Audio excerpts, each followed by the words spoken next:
Welcome to another episode of Science and Research in Singapore. Today's guest is a sea level scientist, Yudhish. Hi. So Yudhish, can you explain to me and the audience what a sea level researcher does?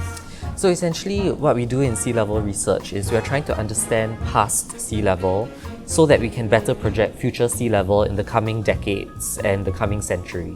Can you take me and the audience through exactly how you measure or observe sea level? In our case, what we want to do is we want to collect sediment cores. So for instance, we have a sediment core from the Kallang River Basin in Singapore, and this sediment core is about somewhere between 8,000 to 9,000 years old. Essentially, a sediment core is a record of past environmental change because what you have is sediments accumulating over time. One part is going to be older, and as you go upwards, the sediments get younger and younger. If I find a sediment core and if I can ascertain that part of the core at least is from a mangrove, I would be able to tell something about sea level because I know that the sea level must have been around that spot since it's a mangrove, right? Or since it was a mangrove. How exactly do you know it is from a mangrove environment? So how we ascertain whether it's a mangrove is we try to observe the pollen grains that we find in the sediment core to infer the past environment.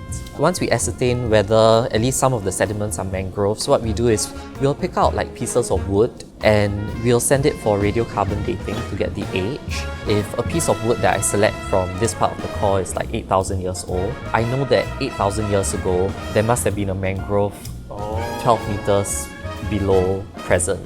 Deep underground, we have all of this information, all these records that can actually help us plan for the future. We know that sea level rise is going to accelerate in the 21st century, so we just want to have a better understanding of what sea level is going to be in the future so that we can better protect both human coastal communities as well as ecosystems that exist along the coastline.